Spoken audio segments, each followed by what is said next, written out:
नमस्कार, आप देख रहे हैं खबरें अभी तक। मैं आपके साथ कमल कौशिक। इस समय कोरोना काल का संकट है और यह संकट अभी टलता हुआ दिखाई नहीं दे रहा है, लेकिन धरातल पर सरकार और प्रशासन मिलकर क्या काम कर रहे हैं, आखिरकार व्यवस्थाओं को कितना मजबूत किया गया है, यही हम पड़ताल भी कर रहे हैं और साथ ही हर जिले के उपायुक्त से मुलाकात भी कर रहे हैं।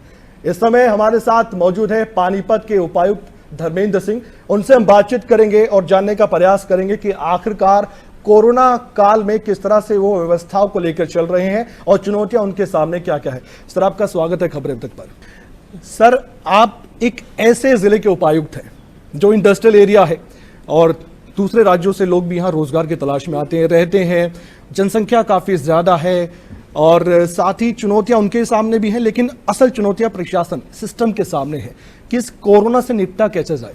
तो ऐसे में धर्मेंद्र जी, ये बताइए कि अभी आपके सामने सबसे बड़ी चुनौती आपको क्या दिखती है इस कोरोना से निपटने के लिए? अभी आज के दिन तो हमारे पास जो डेली बेसिस पे पॉजिटिविटी रेट है, नंबर ऑफ केसेस हैं और डेली बेसिस पे बढ़ रहे हैं, उनको हेल्थ सिस्टम के हिसाब से सैम्पलिंग करना, आइसोलेशन करना, और क्योंकि वॉल्यूम बढ़ता है तो फिर हेल्थ सिस्टम की भी एक लिमिट होती है। हेल्थ स्टाफ पिछले 1 साल से कंटिन्यूस काम कर रहा है, उसके साथ दूसरे प्रशासनिक अधिकारी कर्मचारी भी सारे उसके साथ जोड़े गए हैं, तो उनकी वैक्सीनेशन का भी काम साथ के साथ है, आइसोलेशन का काम भी है, सैम्पलिंग का काम भी है, और जो होम आइसोलेटेड पेशेंट्स हैं उनकी भी मॉनिटरिंग का काम है। डॉक्टर असाइन किए जाते हैं, उनके घर पे दवाइयाँ दी जाती हैं, ऑक्सीजन मॉनिटरिंग की जाती है। तो ये सारे काम साथ के साथ व्यवस्था के बनाते हुए काम चल रहा है जी। इसके अलावा सर, एक बड़ी चुनौती ये भी है कि लगातार जो स्वास्थ्य सेवाएं हैं उस पर दबाव बनता जा रहा है, क्योंकि मुख्यमंत्री मनोहर लाल भी कह चुके हैं कि दूसरे राज्यों से लोग आ रहे हैं ताकि उनको इलाज हरियाणा मिल सके। दिल्ली पर बहुत बड़ा दबाव बन चुका था और दिल्ली में आउट ऑफ कंट्रोल कोरोना हुआ, उसके बाद हरियाणा का रुख किया गया। तो पानीपत में भी आपको ऐसी प्रॉब्लम्स, ऐसी समस्याएं देखने को मिली है कि यहाँ पर दूसरे राज्यों से मरीज आ रहे हैं? अभी नहीं है, आज से 10 दिन पहले ये प्रॉब्लम थी कि पानीपत में जैसे ही दिल्ली में दबाव बढ़ा, नंबर ऑफ केसेस बढ़े, तो दिल्ली के पेशेंट पूरे एनसीआर में सोनीपत, पानीपत और इवन करनाल, यमुनानगर तक भी जा चुके थे। और इवन दूसरे जो भी हॉस्पिटल था, कोविड हॉस्पिटल हो, नॉन कोविड हॉस्पिटल हो, हर जगह जहाँ जिसको बेड मिला डॉक्टर ने उनको एडमिट कर लिया। उसके बाद समस्या ये रही कि फिर ऑक्सीजन की समस्या आई। जो नॉन कोविड हॉस्पिटल थे वो भी डिमांड करने लग गए, हमें भी ऑक्सीजन चाहिए। कोविड हॉस्पिटल को तो हम दे ही रहे थे, तो नेचुरली अब जिसको जितनी बनती थी, हमारे पास जितनी लिमिटेड क्वांटिटी थी, उसमें हमने सबको सेटिस्फाई करने की कोशिश की। नॉन कोविड भी हॉस्पिटल है तो मान लिया उसके पास पेशेंट है या नॉन कोविड पर्पज़ के लिए भी ऑक्सीजन चाहिए होती है, उसको डिनाई नहीं किया जा सकता। पेशेंट है तो उसको मरने के लिए नहीं छोड़ा जा सकता। तो एक लिमिटेड क्वान्टिटी में जिसको हमने ऑक्सीजन सप्लाई की, वो कोटे के हिसाब से हमने सेंट्रलाइज्ड डिस्ट्रीब्यूट किया। पहले जो डिस्ट्रीब्यूटर थे या रिफिलर थे उनका अपना सिस्टम था, उसके माध्यम से सिस्टम चलता था, लेकिन जैसे ही ऑक्सीजन की कमी हुई, डिमांड बढ़ी, तो वो कालाबाजारी वगैरह शुरू हुई।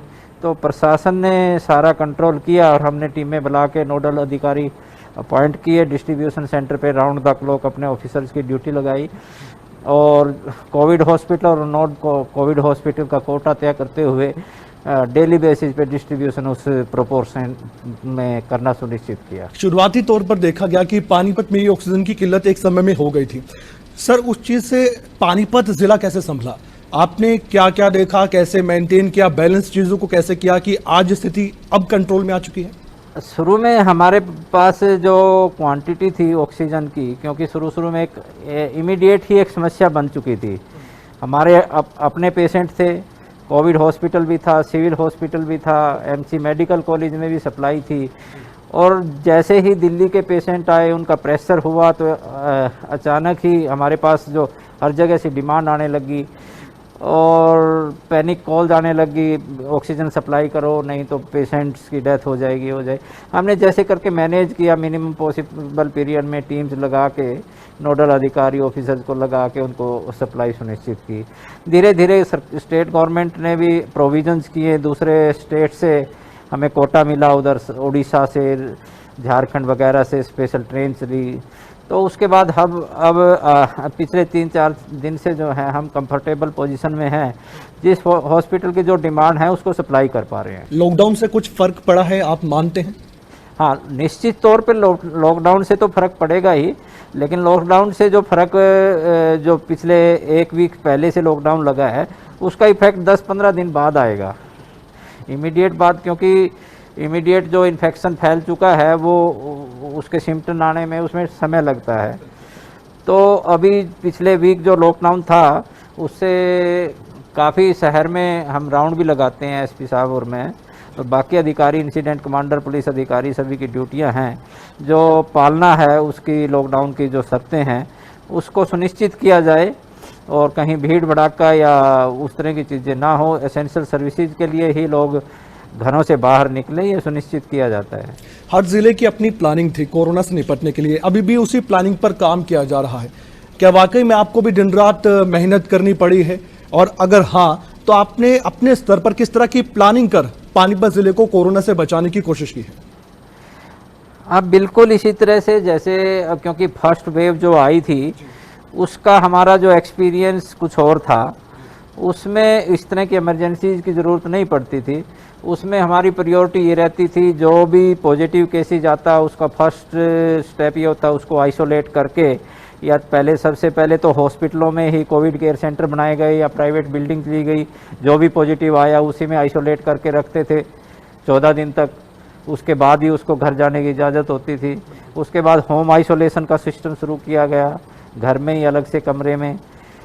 तो पिछली वेव में हमारा ये इतना सीरियस केस नहीं था, इमरजेंसी नहीं आती थी, इतनी हॉस्पिटलाइजेशन की ज़रूरत नहीं पड़ती थी और न ही इतनी ऑक्सीजन बेड की ज़रूरत पड़ती थी। लेकिन अब ये सेकंड वेव आई है, इसमें इमीडिएट ऑक्सीजन बेड की मिनिमम रिक्वायरमेंट है। वही बंदा हॉस्पिटल में आता है जिसको ऑक्सीजन की रिक्वायरमेंट है।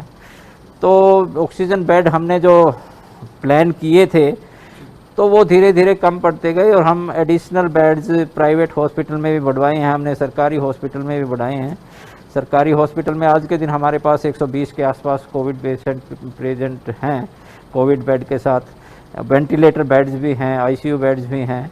इसी तरह से प्राइवेट हॉस्पिटल्स में भी आईसीयू बेड्स, वेंटिलेटर बेड्स बढ़वाए हैं हम। और संभालका में भी हमने आज से वो कोविड हॉस्पिटल के रूप में शुरू कर दिया, 50 बेड्स उसमें एज ए ऑक्सीजन बेड रहेंगे। तो आप आश्वस्त करते हैं पानीपत की जनता को कि सब कुछ कंट्रोल में है, आपके स्वास्थ्य को लेकर चिंता करने की कोई बात नहीं है, अस्पतालों में इंतजाम पूरे हैं, कोई दिक्कत नहीं?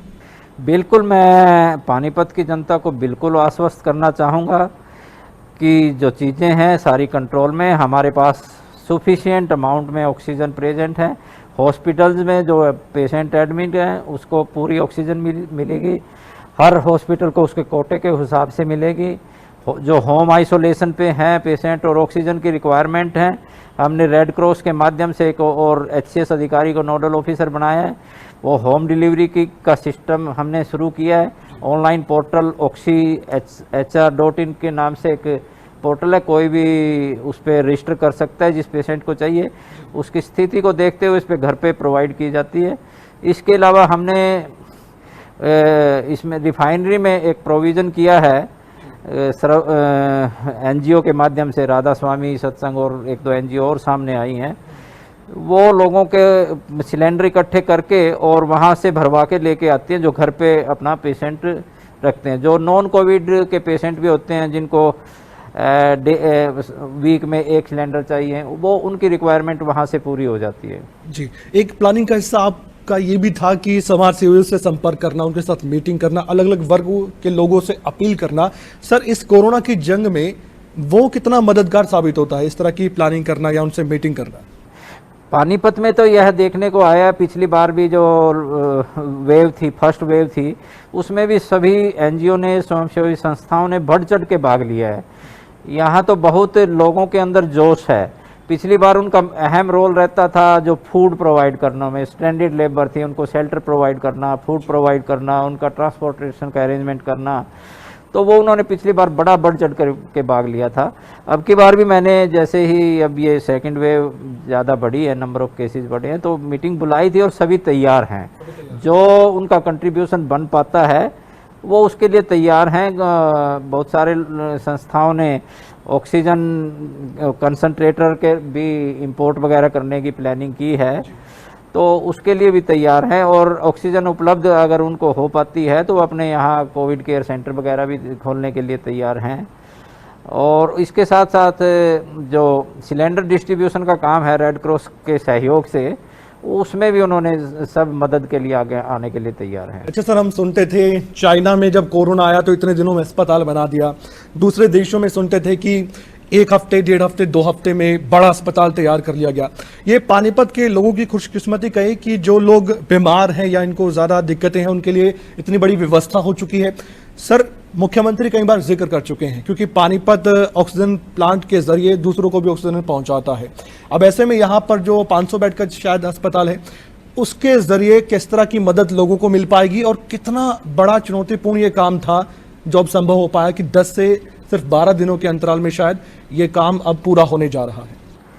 ये हमारे माननीय मुख्यमंत्री जी की पहल है। उन्होंने डीआरडीओ से बात की और एक ऑप्शन ये निकाला कि जो हमारे पास लिक्विड गैस है, जो देश में जितने भी रिसोर्सेज थे सरकार ने सभी टैप किए हैं और उनकी प्रोडक्शन के हिसाब से उनको स्टेट वाइज डिस्ट्रीब्यूट किया है, किस कौन से प्लांट से किस स्टेट से कितना मैट्रिक टन डेली जाएगी, और स्टेट के बाद फिर वो डिस्ट्रिक्ट लेवल पे कोटा तय कर दिया गया है।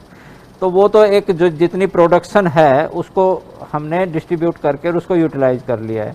उसे आगे कैसे बढ़ा जाए, ये हमारे मुख्यमंत्री जी की ही दूरदर्शी सोच थी कि अचानक ही मेरे पास फ़ोन आया उनका और ईडी रिफाइनरी का उन्होंने नंबर मांगा, बोला कि मेरे से बात करवाओ। तो उनका ये था कि जो लिक्विड ऑक्सीजन है उसको तो हमने टैप कर लिया, लेकिन उसके अलावा इस जो एयर लिक्विड प्लांट है गैसियस फॉर्म में पाइपलाइन के माध्यम से IOCL को ऑक्सीजन जाती है जो उनके प्रोसेस में यूज़ होती है। तो उनसे बात जैसे ही कॉन्फ्रेंस पे लेके ईडी से बात की तो उन्होंने कहा कि कितनी ऑक्सीजन आप उससे स्पेयर कर सकते हो।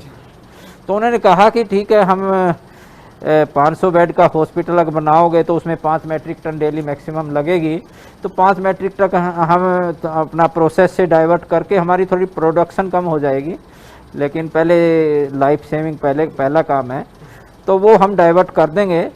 तो उसी फिर दिशा में आगे सभी संबंधित अधिकारियों से बातचीत हुई और ये काम शुरू हुआ और इसका कोविड हॉस्पिटल बनाने का काम जो PWD को दिया गया, वेंडर निर्धारित किया गया और 1 मई से ये काम शुरू हो चुका है। पाइपलाइन का काम CSR एक्टिविटी के माध्यम से खुद IOCL ने अपने जिम्मे लिया और आज 11th है और पाइपलाइन उसने कंप्लीट भी कर चुके हैं, वो कंप्लीट IOCL से लेकर हॉस्पिटल की साइट तक। और अब 2 दिन तक उसकी टेस्टिंग वगैरह रहेगी, क्लीनिंग वगैरह रहेगी, अलग अलग प्रोसेसेस होते हैं। तो ये उसका पर्पज़ यही था कि गैसियस फॉर्म को हम कितना मैक्सिमम यूज कर सकते हैं। आसपास के लोगों को, हरियाणा के लोगों को कितनी ज़्यादा अब दिक्कतें दूर होने वाली है इस अस्पताल से, क्योंकि पहले एक चिंता थी बेड नहीं उपलब्ध होंगे, ऑक्सीजन बेड होंगे कि नहीं होंगे। 500 बेड की कैपेसिटी बहुत ज़्यादा कैपेसिटी एक लोकल एरिया में पानीपत या इसके आसपास के डिस्ट्रिक्ट्स के जो पेशेंट्स हैं, जो हमारे जो सिविल या प्राइवेट हॉस्पिटल में बेड्स नहीं अवेलेबल हो पा रहे थे, तो नेचुरली 500 एक एडिशनल बेड क्रिएट हो जाएंगे हमारे अगले 2-3 दिन के बाद। तो एक पेशेंट जिसको क्रिटिकल एक टाइम होता है कि 90 या 90 से थोड़ा सा नीचे आते ही इमीडिएट उसको ऑक्सीजन मिल जाए तो रिवाइव कर जाता है, वो क्रिटिकल स्टेज में या उसमें वेंटिलेटर आईसीयू की स्टेज में जाने से बच जाता है। तो एक संजीवनी के रूप में आई है ये तो हमारे पास लोगों की जान बचाने के लिए। जी, अलग अलग डिपार्टमेंट ने तो मेहनत की है और आपने भी काफ़ी कोशिश की, उसके बाद ये अस्पताल तैयार होने जा रहा है। सर, मैंने सुना है और खबरें भी हमने देखी कि आपके लिए दिक्कतें और भी थी, कुछ गांव वाले विरोध कर रहे थे, ये भी सुनने में आया। उनको अपने स्तर पर आपने कैसे समझाया? ये भी एक बड़ा चैलेंज था आपके लिए, रुकावट बन रही थी कुछ? अब पहले जो हमने समय को देखते हुए जो एयर लिक्विड का प्लांट है वो जो साइट सेलेक्ट की थी वो बिल्कुल उसके नियरेस्ट पॉसिबल थी, ताकि 400-500 मीटर की पाइपलाइन ही हमें बनानी पड़े। तो वहाँ वो हमने सेलेक्ट की, वहाँ पे काम शुरू करने के लिए हमने जैसे ही नेक्स्ट एजेंसी गई तो लोगों ने थोड़ा विरोध किया क्योंकि वो गांव के पास थी। तो समझाने की कोशिश भी की, लेकिन लोगों को मन में आशंकाएं थी, यहाँ से गांव से निकल के एम्बुलेंस जाएगी, वो जाएगी। तो हमने ठीक है चलो कोई नहीं, 1 किलोमीटर और ज़्यादा दूर हो जाएगा। तो दूसरी साइड वो भी पंचायत की साइट ही थी गांव की, और वहाँ पे लिए सभी ग्रामीण और पंचायत सभी का सहयोग रहा है, और किसी ने उसके लिए ऑब्जेक्शन भी नहीं किया। और इवन बड़े लैंड जो है पंचायत की वो सभी फ्री में दी है हॉस्पिटल के लिए। और इवन पार्किंग का एरिया है वहाँ पे जो एडिशनल जो वेंडर के स्कोप में नहीं था, हमने बनवाया है, वो भी पंचायत फंड से ही बनवा रहे हैं। ग्राम पंचायत का जो फंड है उसमें से पैसा लेके पार्किंग वार्किंग का वो सारा उसी से। आप सब कुछ ये चीजें देख रहे थे, आपके सानिध्य में ये सब काम हुआ, आपने भी समझाया उनको कि सबकी जिंदगी बचाने के लिए है? हाँ हाँ बिल्कुल समझाया। बीच में एक तो होता है कोई किसी को कोई बहकावे में आके बातें, लेकिन समझाते हैं तो मान जाते हैं, ऐसी बात नहीं है। एक रेमडेसिविर इंजेक्शन की बहुत बात हुई है, कालाबाजारी हुई है, और एक अच्छी बात यह है कि भंडाफोड़ भी हुआ कुछ लोगों का जो लालची लोग थे, जो जिंदगी का सौदा करते थे।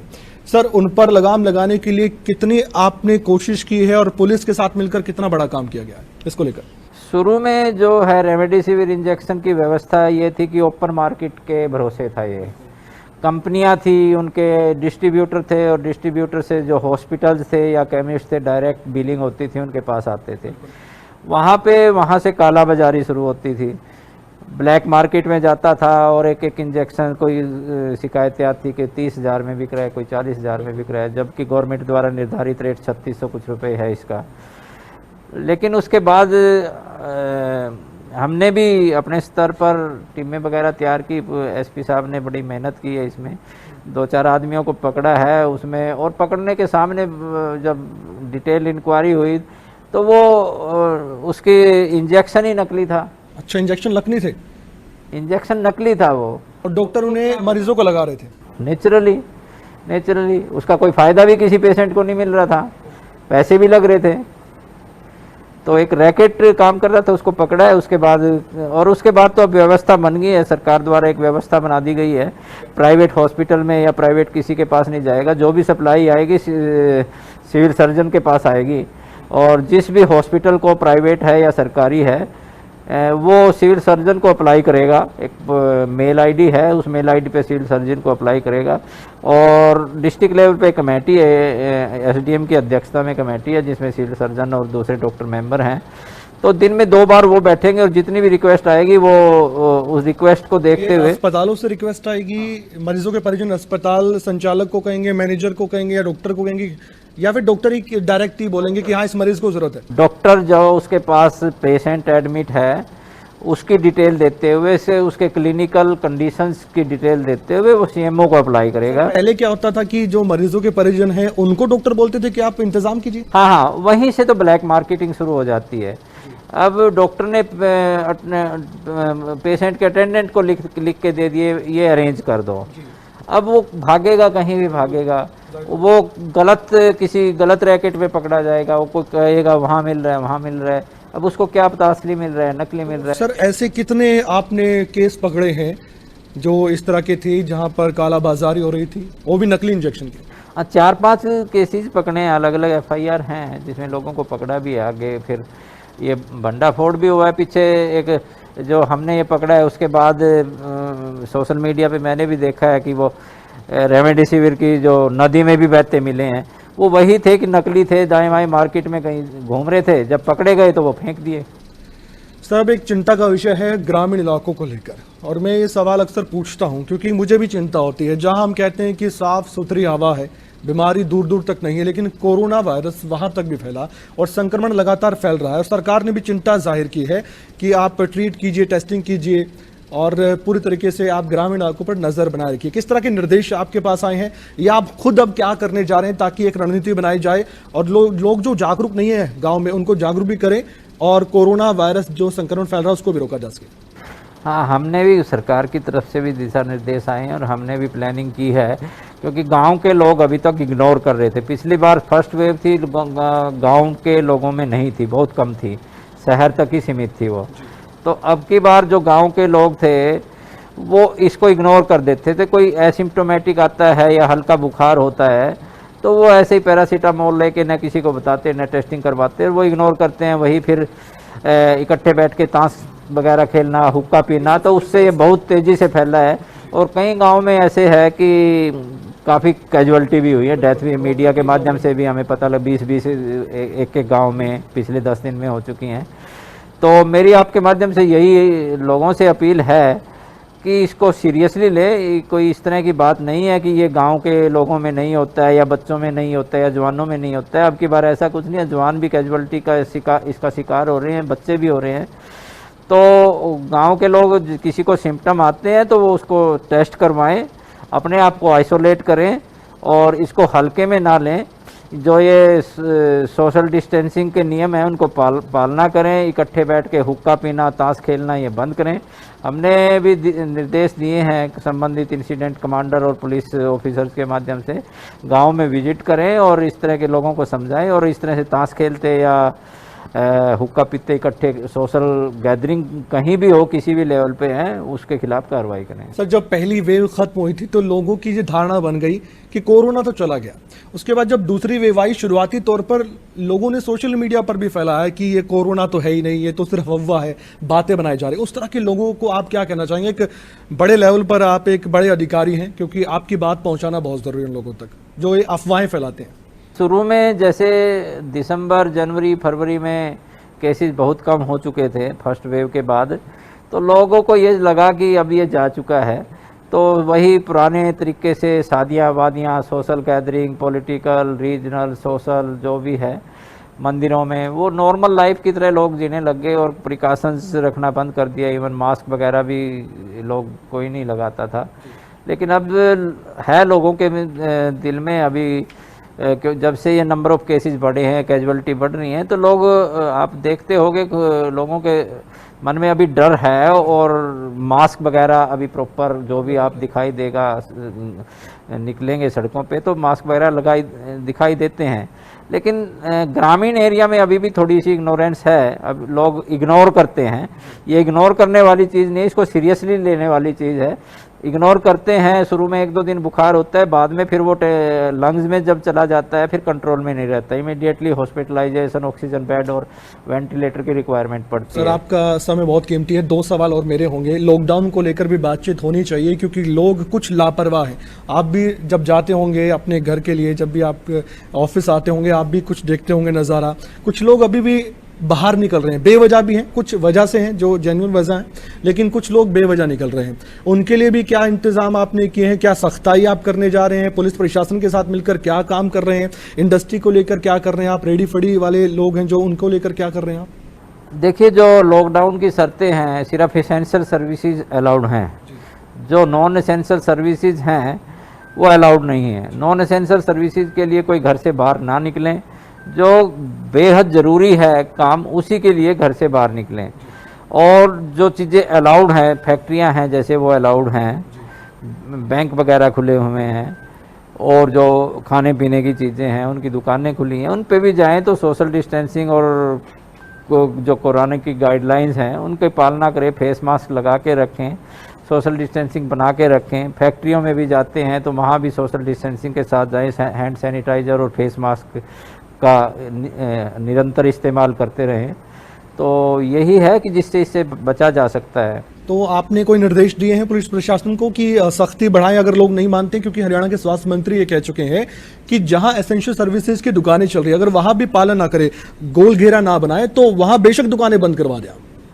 हाँ, बिल्कुल बिल्कुल। हमारी एसपी साहब से और इंसिडेंट कमांडर से निरंतर मीटिंग्स होती रहती हैं और उसमें सभी को दिशा निर्देश दिए गए हैं कि सख्ती से पालना की जाए और जो न माने उसका चालान किया जाए। उसको जो भी कार्रवाई हम करते हैं वो मैक्सिमम उसमें पूरे स्ट्रिक्टनेस के साथ। एक मैं पर्सनल सवाल पूछता हूँ अक्सर, सर आप भी इंसान हैं, कोरोना का संक्रमण फैल रहा है, आपका भी परिवार है, रोज़ मीटिंग करते हैं, घर से आते हैं, दफ्तर आना पड़ता है, आपके लिए कोई लॉकडाउन नहीं है, फ्रंटलाइन वर्कर्स जैसे हैं वैसे आप काम कर रहे हैं। सर, आपको इस संक्रमण से डर नहीं लगता? या परिवार के नहीं कहते यार थोड़ा सा अपना ध्यान ज़्यादा रखिए, आप ये कीजिए, वो कीजिए? बिल्कुल है, बिल्कुल आपकी बात सही है। हर कोई इंसान है, मैं हूँ या कोई डॉक्टर है या फ्रंटलाइन वर्कर है, म्युनिसिपल वर्कर है, सभी एक्सपोज हैं, सभी की लाइफ का भी रिस्क है। लेकिन जो काम करना है वो तो करना ही है। अपने आप को बचाते हुए करें, पूरे तौर तरीके से जो कोरोना की फेस मास्क है या सोशल डिस्टेंसिंग वो करते हुए करें तो बचाव रहता है। और उसके बाद भी होगा तो वो टाइमली ट्रीटमेंट वगैरह हो जाएगा। वैक्सीनेशन मैंने करवा चुका हूँ, दोनों वैक्सीन लगवा चुका हूँ। और जहाँ तक परिवार की बात है, मेरे परिवार के सभी सदस्य एक बार पॉजिटिव हो के और वो ठीक हो चुके हैं। उपायुक्त साहब ने वैक्सीन लगवा ली है, कोई दिक्कत नहीं है वैक्सीन में, ये भी जागरूकता बहुत जरूरी है सर। बिल्कुल ज़रूरी है। और हो सकता है जब मेरे परिवार के सभी सदस्य पॉजिटिव आ चुके हैं, मेरी मदर आ चुकी है 80 साल की, मेरी वाइफ आ चुकी है, मेरा बेटा आ चुका है, मेरा कुक आ चुका है, मेरे ऑफिस के कंप्यूटर ऑपरेटर कैंप ऑफिस में बैठते हैं, माली है, पीएन, सब एक बार आ चुके हैं। और हो सकता है कि कोविड वैक्सीन मैंने लगवाया हुआ है, उसके कारण ही मैं बचा हुआ हूँ। बिल्कुल सर, ये बहुत बड़ी बात है।